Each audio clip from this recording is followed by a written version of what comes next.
मध्य प्रदेश में ज्योतिरादित्य सिंधिया बनाम कांग्रेस की लड़ाई खत्म नहीं हो रही है। सिंधिया कांग्रेस छोड़ चुके हैं, लेकिन कांग्रेस उनके ऊपर हमला करना नहीं छोड़ रही है।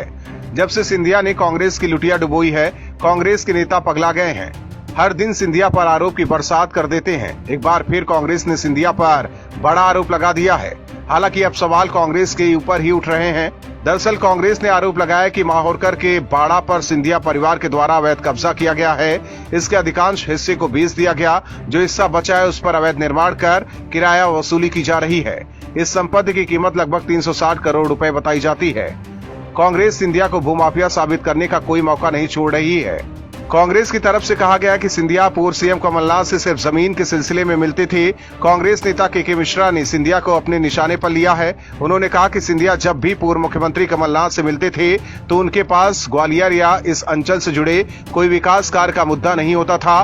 केवल सिंधिया ट्रस्ट के नाम, जमीन नामांतरण और अपने पसंदीदा अधिकारियों के ट्रांसफर पोस्टिंग का मसला ही होता था। और जब पूर्व सीएम कमलनाथ ने सिंधिया के जमीन नामांतरण के कार्यों को करना बंद कर दिया तो वो अपने 22 विधायकों के साथ पार्टी से अलग हो गए।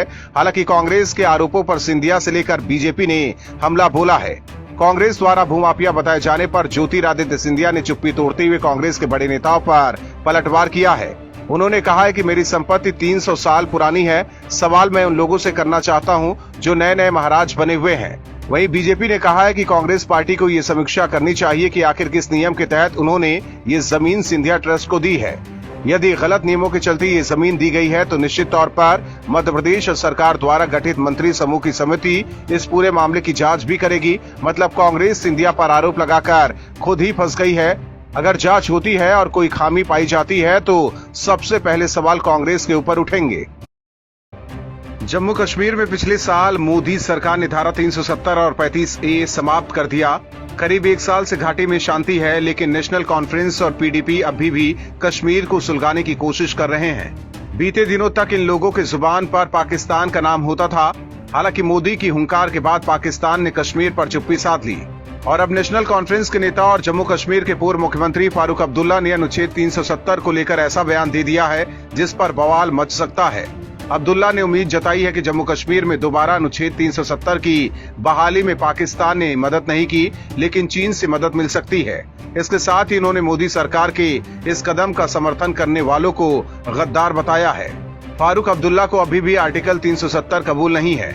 उन्होंने कहा कि जब तक आप आर्टिकल 370 को बहाल नहीं करेंगे हम रुकने वाले नहीं हैं, क्योंकि हमारे पास अब ये खुला मामला हो गया है। उन्होंने उम्मीद जताई है कि हमारे लोगों को मदद मिले और अनुच्छेद 370 और 35 बहाल हो।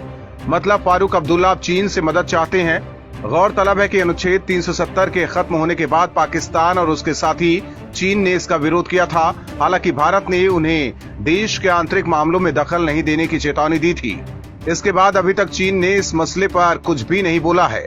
वहीं नजरबंदी खत्म होने के बाद से ही फारूक अब्दुल्ला जम्मू कश्मीर में 5 अगस्त 2019 से पहले की स्थिति बहाल करने की मांग कर रहे हैं। उन्होंने संसद के मानसून सत्र में भी इस मुद्दे को उठाया था। मध्य प्रदेश में होने वाले उपचुनाव से पहले कांग्रेस के नेता पार्टी को डुबोने की पूरी कोशिश कर रहे हैं। पहले ज्योतिरादित्य सिंधिया और पूर्व सीएम कमलनाथ की लड़ाई में पार्टी को सत्ता गंवानी पड़ी। अब रही सही कसर कांग्रेस के नेता विवादित बयान देकर पूरी कर दे रहे हैं। मतलब कि उपचुनाव में कांग्रेस का सुपड़ा साफ होने वाला है।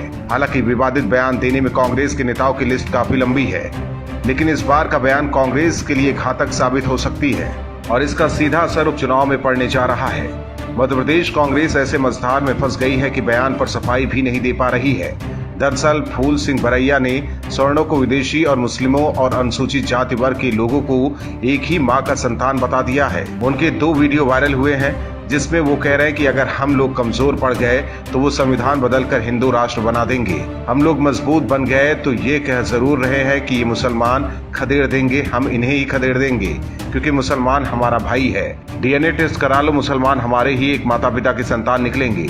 दूसरे वीडियो में वो कह रहे हैं कि अनुसूचित जाति के लोग ब्राह्मण का वेश धारण करे, तिलक लगाया और सवर्णों के घर जाकर महिलाओं को प्रसाद के बहाने लड्डू दे आए। इन्हें खाने से सवर्ण महिलाएं अस्पृश्य हो जाएंगी और फिर सवर्ण वर्ग के लोग उन्हें अनुसूचित जाति वर्ग के लोगों के घर छोड़ाएंगे।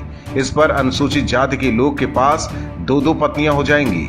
हालांकि कांग्रेस बरैया के बयान पर ये कहकर पल्ला झाड़ रही है कि ये बयान तब का है जब बरैया बीएसपी में थे, लेकिन उपचुनाव से पहले बरैया के वीडियो वायरल होने से कांग्रेस की परेशानी और बढ़ गई है, क्योंकि सवर्णों को लेकर ऐसी सोच रखने वालों को एमपी की जनता सबक सिखाएगी। बिहार विधानसभा चुनाव की तैयारी में जुटी शिवसेना को चुनाव से पहले ही बड़ा झटका लगा है।